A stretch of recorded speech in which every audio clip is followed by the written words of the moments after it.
ساحة الأجر، رمضان فرصة العمر، رمضان ليلة القدر.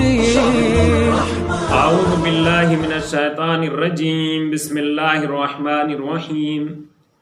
شہر رمضان الذی انزل فیہ القرآن ھدی للناس. ناظرین کرام، سلام علیکم ورحمۃ اللہ وبرکاتہ. جیسا کہ آپ تمامی حضرات کو معلوم ہے کہ ہم اپنے اس پروگرام کے ذریعے سے ماہ مبارک رمضان کے ہر دن کی دعا کی تلاوت کرتے ہیں، اور آج ہم آپ حضرات کی خدمت میں ماہ مبارک رمضان کے 22ویں دن کی دعا کی تلاوت کر رہے ہیں. اور آج کی دعا یہ ہے: بسم اللہ الرحمن الرحیم. اللہم افتح لی فیہ ابواب فضلک وانزل علی فیہ برکاتک ووفقنی فیہ لموجبات مرضاتک واسکننی فیہ بحبوحات جناتک یا مجیب دعوت المضطرین. ٹرانسلیشن اور اس کا ترجمہ یہ ہوتا ہے: خدایا آج میرے لیے اپنے فضل کے دروازوں کو کھول دے اور اپنی برکتوں کو نازل فرما، اور آج میرے لیے وہ وسائل فراہم کر کہ جن وسائل کی مدد سے میں تیری مرضی اور خوشنودی حاصل کر لوں، اور آج مجھے جنت میں اہم جگہ پر مقام عنایت فرما. یا مجیب دعوت المضطرین، اے پریشانوں کی آواز کا جواب دینے والے، اے پریشانوں کی دعاؤں کو قبول کرنے والے.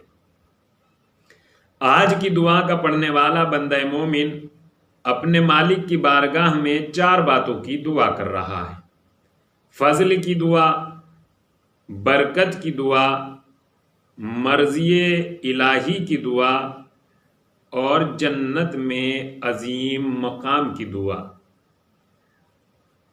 جیسا کہ دعا کی پہلی ہی لائن میں، فرسٹ سینٹنس میں، وہ اپنے مالک کی بارگاہ میں ریکویسٹ کر رہا ہے: اللہم افتح لی فیہ ابواب فضلک. مالک اپنے فضل کے دروازوں کو میرے لیے کھول دے. فضل کے سلسلے میں راغب اصفہانی نے اپنے مفردات القرآن میں یہ تحریر کیا ہے: الفضل هو الزیادہ. فضل یعنی برتری، اضافے اور بڑھوتری کو فضل کہتے ہیں. اور اس سلسلے میں ہم آپ حضرات کی خدمت میں قرآن مجید کے سورہ بقرہ کی آیت نمبر 64 ورس نمبر 64 کہ جس میں ارشاد الہی ہو رہا ہے: بسم اللہ الرحمن الرحیم. لولا فضل اللہ علیکم ورحمتہ لکنتم من الخاسرین. اگر فضل الہی تمہارے شامل حال نہ ہوتا تو تم گھاٹا اٹھانے والوں میں سے ہو جاتے. یہاں فضل الہی کو اللہ کی عنایت قرار دیا گیا ہے، گوڈ گفٹ کہا گیا ہے کہ یہ پروردگار عالم کا ایک عطیہ الہی ہے کہ جو جب تمہارے شامل حال ہوا تو تب انسانیت گھاٹے سے بچی، اور اگر یہ فضل الہی شامل حال نہ ہوتا تو انسان نقصان سے نہیں بچ سکتا تھا. تو مالک کا یہ کرم ہے کہ اس نے فضل الہی کو شامل حال کیا اور انسانیت کو گھاٹے اور نقصان سے بچا لیا. اس کے علاوہ قرآن مجید کی اس آیت کے علاوہ دعاؤں کی کتاب میں اس بات کی تاکید کی گئی ہے کہ اپنی نمازوں کے قنوت میں بھی یہ دعا کرنی چاہیے، اور یہ دعا کیا کرو کہ بسم اللہ الرحمن الرحیم. الہی عاملنا بفضلک ولا تعاملنا بعدلک. مالک روز حساب جب ہم گناہگار بندے تیری بارگاہ میں وارد ہوں تو مالک ہمارے حساب کتاب میں فضل سے کام لینا، عدل سے کام نہ لینا. اس لیے کہ ہم گناہگار انسان، اور تیرا عدل اگر ہمارے گناہوں کا حساب کتاب کرے گا تو ہمیں اس بات کا یقین ہے کہ ہم تیرے عدل کے سامنے پورے نہیں اتر پائیں گے۔ لہذا مالک تجھے تیرے فضل ہی کا واسطہ تو روز حساب فضل سے کام لینا، اپنی مہربانی، اپنے عطیے سے، اپنی رحمت کے ساتھ ہمارا حساب و کتاب کرنا۔ تو یہ فضل الہی جو عطیہ الہی ہے، گوڈ گفٹ ہے، آج ماہ مبارک رمضان کے 22ویں دن کی دعا میں دعا کا پڑھنے والا اس کی دعا کر رہا ہے، مالک ہر لمحہ ہر وقت تیرا فضل میرے شامل حال ہے، اور اگر تیرا فضل میرے شامل حال نہ ہوتا تو میں تو ایک سانس لینے کے لائق بھی نہیں تھا، میں تو ایک پلک بھی نہیں جھپک سکتا تھا۔ یہ تیرا ہی فضل ہے، یہ تیرا ہی فیض ہے، یہ ہمارا اٹھنا بیٹھنا، ہمارا سانس لینا اور پلک جھپکنا، یہ کسی فیاض کے فیض مسلسل کا ثبوت ہے، ورنہ اگر یہ ایک لمحے کے لیے منقطع ہو جائے تو انسان زندگی کے کاروان کو آگے نہیں بڑھا سکتا۔ لہذا مالک تیرا فضل، تیرا فیض میرے شامل حال ہے، لیکن آج ماہ مبارک رمضان کے 22ویں دن میں تو اس فضل میں اضافہ فرما، جو رحمتیں، جو مہربانیاں میرے اوپر ہیں تو ان مہربانیوں میں بڑھوتری اور اضافہ کر دے۔ اور آج کی دعا کا پڑھنے والا دوسری دعا یہ کر رہا ہے، مالک آج میرے اوپر اپنی برکتوں کو نازل فرما۔ برکت یعنی ثبوت الخیر الہی فی الشیء، کسی چیز میں خیر الہی کا شامل اور داخل ہو جانا، یہ برکت کہلاتا ہے۔ اور یہ بھی بہت بڑی بات ہے کہ برکت کی دعا آج کا پڑھنے والا اپنے مالک کی بارگاہ میں کر رہا ہے، مالک تیری برکت کے بغیر میں زندگی کا کاروان آگے نہیں بڑھا سکتا۔ لہذا دوسری دعا برکت کی دعا ہے، اور برکت کے سلسلے میں اس سے پہلے کچھ باتیں بیان ہو بھی چکی ہیں۔ اور تیسری دعا یہ ہے، وَوَفِّقْنِی فِیہِ لِمُوجِبَاتِ مَرْضَاتِک، مالک آج مجھے یہ توفیق دے کہ میں تیری مرضی حاصل کر سکوں، ایسے وسائل میرے لیے فراہم کر دے کہ جن کے وجہ سے میں تیری مرضی اور تیری خوشنودی حاصل کر سکوں۔ آج جو تیسری دعا ہے وہ مرضی حاصل کرنے کی توفیق ہے۔ توفیق، اس کا جو روٹ ورڈ ہے وہ ہے وفق، اور اسی وفق سے بنا ہے توفیق۔ توفیق یعنی موافقت۔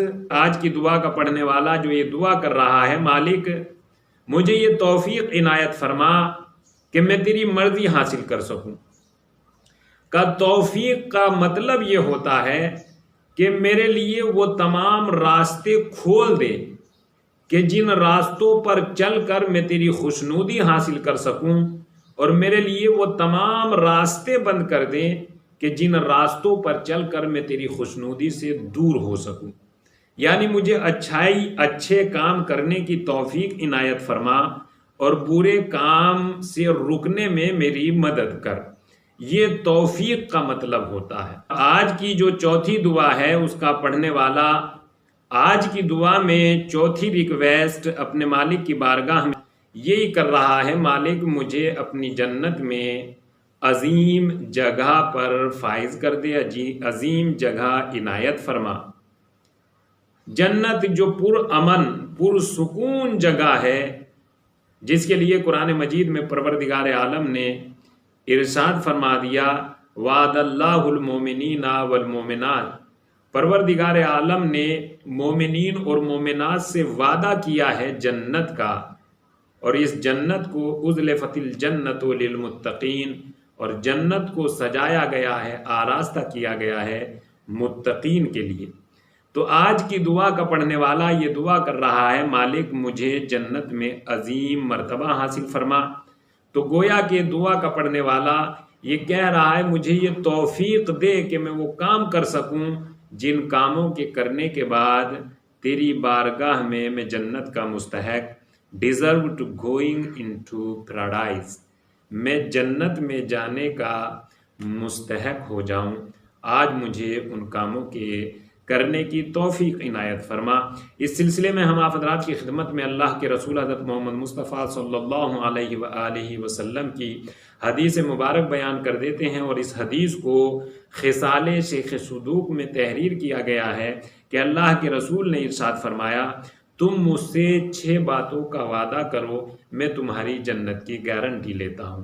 ان میں سے پہلی بات یہ کہ جھوٹ نہ بولنا، خیانت نہ کرنا، وعدہ خلافی نہ کرنا، خواہشات نفسانی کی پیروی نہ کرنا، اپنی آنکھوں کو کنٹرول میں رکھنا، اپنے ہاتھ اور اپنے زبان کو کنٹرول میں رکھنا۔ ایک انسان بندہ مومن اللہ کی بارگاہ میں حاضر ہونے والا اگر ان 6 باتوں کو فالو کرتا ہے تو میں گارنٹی لیتا ہوں کہ وہ جنت میں جانے کا حقدار اور مستحق بن جائے گا۔ چونکہ زبان اور ہاتھ، ان چیزوں کو دین مبین اسلام نے ایک خاص اہمیت دی ہے۔ مسلمان وہ ہے من سلم المسلمون من یدہ و لسانہ، کا جس کے ہاتھ اور زبان سے دوسرے مسلمانوں کو تکلیف نہ پہنچے، جس کے ہاتھ اور جس کی زبان سے دوسرے مسلمان ٹارچر نہ ہو، اسے مسلمان کہتے ہیں۔ یعنی مسلمان نہ دست دراز ہوتا ہے نہ زبان دراز ہوتا ہے۔ اور آج کی دعا کا پڑھنے والا یہ کہہ رہا ہے، مالک مجھے جنت میں جانے کی توفیق عنایت فرما، اور اللہ کے رسول یہ بیان کر رہے ہیں کہ جنت میں جانے کے راستوں میں سے ایک راستہ یہ بھی ہے کہ انسان کو چاہیے کہ وہ اپنے ہاتھ کو اور اپنی زبان کو کنٹرول میں رکھے۔ تو گویا کہ آج کی دعا کا پڑھنے والا یہی دعا کر رہا ہے، مالک میرے ہاتھ اور میری زبان سے کسی کو اذیت اور تکلیف نہ پہنچے۔ لہذا اس سلسلے میں ہم بھی مالک کی بارگاہ میں دعا کرتے ہیں، مالک ہمیں بھی ان تمام دعاؤں میں شامل اور شریک فرما تاکہ ہم بھی تیرے فضل و کرم کے مستحق ہو سکیں۔ وآخر الدعوانا ان الحمد للہ رب العالمین۔